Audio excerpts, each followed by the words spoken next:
तीनों राज्यों में बीजेपी जीत के करीब पहुंच चुकी है और इसको लेकर बीजेपी के कार्यकर्ता और नेता जश्न मनाते नजर आ रहे हैं। इसी कड़ी में रांची के बीजेपी प्रदेश कार्यालय में नेताओं ने ढोल और नगाड़ा लेकर जश्न मनाया और जीत के लिए नेताओं ने पीएम मोदी का आभार जताया है।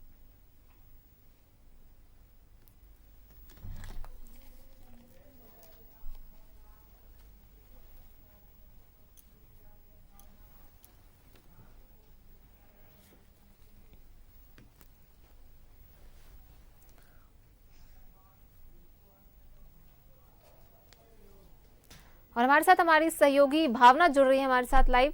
भावना, देखिए मोदी का मैजिक जो है वो बरकरार नजर आ रहा है। जैसे जैसे शाम ढल रहा है वैसे वैसे जो बीजेपी है जीत की ओर बढ़ रही है और शाम को बीजेपी कार्यालय भी पहुंचेंगे पीएम मोदी।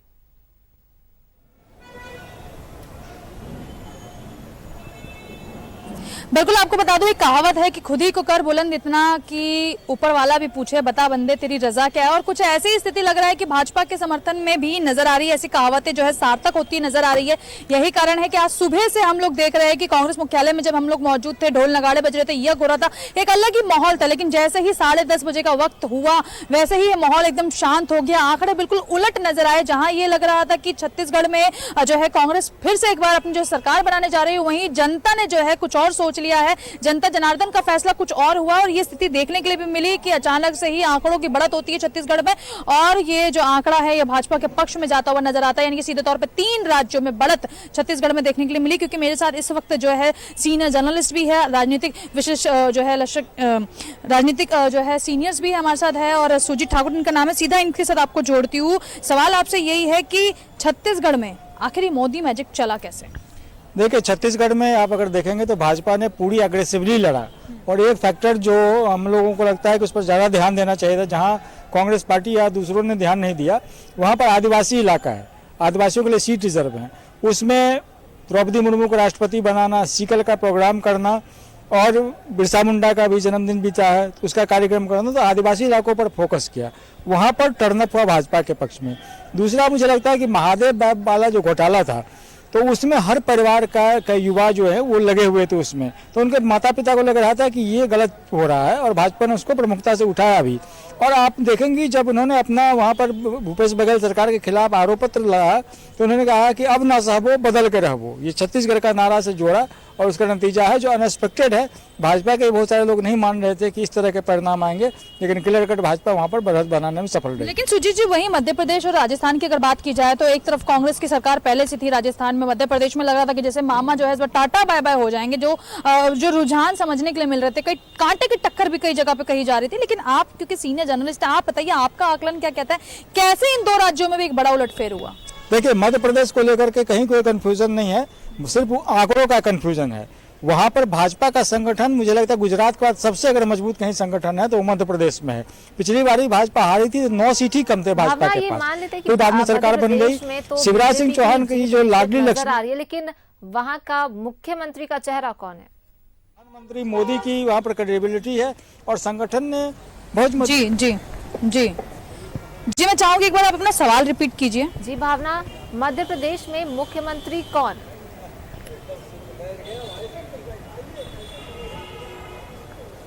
बिल्कुल, ये जो है आकलन के तौर पे पूछा जा सकता है। एक सीनियर जो है जर्नलिस्ट के तौर पे आपसे ये जो है हम जानना भी चाहते हैं, न्यूज़ 11 भारत के दर्शक भी जानना चाहते हैं कि आखिर जो है मध्य प्रदेश का मुख्यमंत्री कौन, ऐसे जो आसार क्या लग रहे हैं? देखिए, अभी ये तो संसदीय बोर्ड तय करके बहुत ही क्यासबाजी हो जाएगी, लेकिन मुझे लगता है कि चूंकि लोकसभा चुनाव 2024 बहुत 4-5 महीने के बाद ही हो जाएंगे, तो ऐसे में भाजपा रिस्क नहीं लेगी कोई नया प्रयोग करके वहां पर। तो मुझे लगता है कि शिवराज सिंह चौहान को वहां पर दिया जा सकता है, छत्तीसगढ़ में भी रमन सिंह को दिया जा सकता है, क्योंकि ये दोनों ऐसे हैं संगठन के कार्यकर्ता जिनको जब भी पार्टी कहेगी कि आप छोड़ दें अपने नए नेतृत्व को दें तो वो लोग तैयार हो जाए। राजस्थान में फिर से वसुंधरा राजे पर भरोसा जता सकती है बीजेपी? राजस्थान को लेकर के मुझे डाउट है कि राजस्थान में चूंकि वहां पर वसुंधरा जी की छवि बिल्कुल ही अलग है और पार्टी में उनका ट्रैक रिकॉर्ड भी ऐसा रहा है। एक बार हो चुका था जब भाजपा 2009 का लोकसभा चुनाव हारी थी कि जो भी प्रदेश अध्यक्ष है उनको रिजाइन करना पड़ेगा। वसुंधरा ने आखिरी तक रिजाइन नहीं किया, सारी पार्टी लगी रही पार्टी अध्यक्ष से लेकर के। तो मुझे लगता है कि वो एक उनके माइनस पॉइंट है कि वसुंधरा राजे के बिना भी के मैंडेट लेकर के अगर भाजपा आई है, उनके साथ वो थी चुनाव में, लेकिन चेहरा नहीं थी, तो मुझे लगता नहीं वसुंधरा राजे वहाँ को अल्टरनेट निश्चित रूप से भाजपा ढूंढने की कोशिश करेगी। तेलंगाना को लेकर क्या सोचते हैं? केसीआर की मजबूती जो है ढिलाई में जो है बदलती नजर आई, कांग्रेस ने एक जो है बड़ी बढ़त बनाई, लेकिन वहीं बीजेपी के आंकड़े तो बने, लेकिन कहते हैं कि दक्षिण में अभी भी बीजेपी कमजोर है। क्या तेलंगाना उसका सबसे बड़ा उदाहरण बना?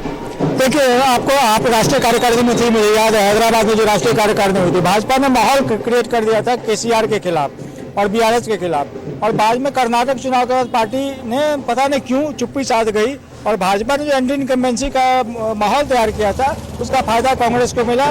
रेवंत रेड्डी डायनामिक लीडर है और वो सफलता मिली। तो यानी कि इन 4 राज्यों में कहीं ना कहीं भाजपा ने मजबूती से काम किया, जो परिणाम के तौर पर देखने के लिए मिला। निश्चित रूप से तेलंगाना में भी सीटें अगर बढ़ी हैं तो भाजपा ने अच्छा काम किया, और बाकी राज्यों में तो सामने है रिजल्ट।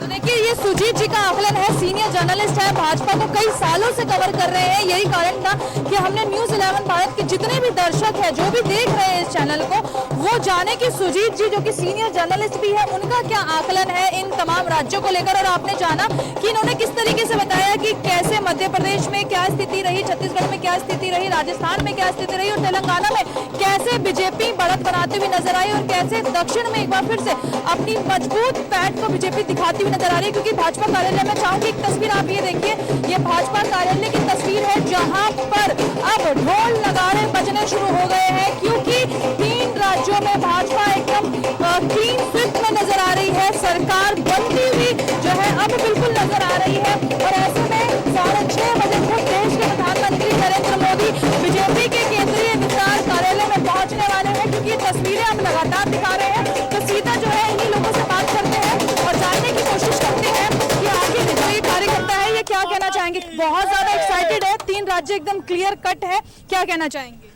तीनों राज्यों में पूर्ण बहुमत की सरकार हमारी बन रही है, और अब ये सिद्ध हो गया कि पनौती कौन है। 3 राज्यों के अंदर लगातार ये जो प्रधानमंत्री जी को उलट पुलट कहना, वो अब आपके सामने है कि आज 3 राज्यों में भारतीय जनता पार्टी की पूर्ण बहुमत की सरकार बन रही है। तेलंगाना में भी बढ़त मिली है जी, आज हम वहाँ पे भी हमने बढ़त बनाई है, हमने पहले से ज्यादा। छत्तीसगढ़ की उम्मीद थी जो देखने के लिए मिल रहा है, पहले से ही उम्मीद थी। प्रधानमंत्री जी जब देश के प्रधानमंत्री जब से का रात दिन प्रयास चल रहा था, और जो है कैसे नहीं बढ़त मिलती हमको। तेलंगाना में जहाँ पर हम माइनस रहते थे, आज देखिए कहाँ पहुँच गया तेलंगाना। अगली बार तेलंगाना में भी टिकट प्राप्त करेंगे।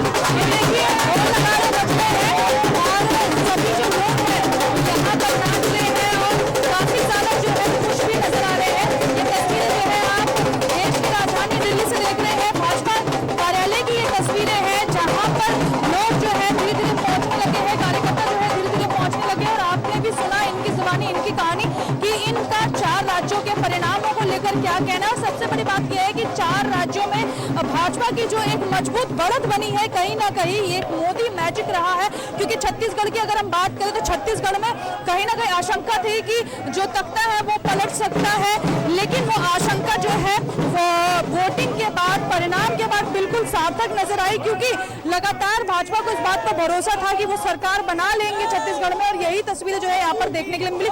फिलहाल ये देखिए कि प्रधानमंत्री नरेंद्र मोदी के नाम के नारे लगाए जा रहे हैं, और इसी के साथ जो है लोग यहाँ पर नाच रहे हैं, ढोल बजाए जा रहे हैं, एक अलग ही माहौल बन रहा है। भाजपा का जो झंडा है वो यहाँ पर फहराया जा रहा है, एक अलग ही कॉन्फिडेंस देखने के लिए मिल रहा है। प्रधानमंत्री नरेंद्र मोदी पर कितना भरोसा? प्रधानमंत्री नरेंद्र मोदी पर, मैं चाहूंगी 1 सेकंड के बंद कर दें ताकि हम बात कर सके। प्रधानमंत्री नरेंद्र मोदी पर कितना भरोसा? मोदी मोदी मोदी मोदी मोदी है तो मुमकिन है, मोदी है तो मुमकिन है, मोदी मोदी, आज बस इतना ही, मोदी मोदी। आप क्या कहना चाहेंगे? जिन्होंने सनातन का अपमान किया है, ये उनको कड़ा जवाब है कि सनातन का अपमान करोगे तो जनता आपको जवाब देगी, भगवान भी आपको नहीं बख्शेंगे। इसीलिए राजस्थान और मध्य प्रदेश, छत्तीसगढ़ में हम लोगों ने जीत हासिल की है। ये मोदी जी की जीत है, जनता ने आशीर्वाद दिया है हमारे माननीय प्रधानमंत्री जी को। राजस्थान की जीत को लेकर क्या करेगा सनातन संस्कृति प्रहार, चले तो देखिए राज्य में बहुमत के पार है बीजेपी, और इसी को लेकर जश्न भी देखा जा रहा है। बहुत बहुत धन्यवाद आपका तमाम जानकारियों के लिए।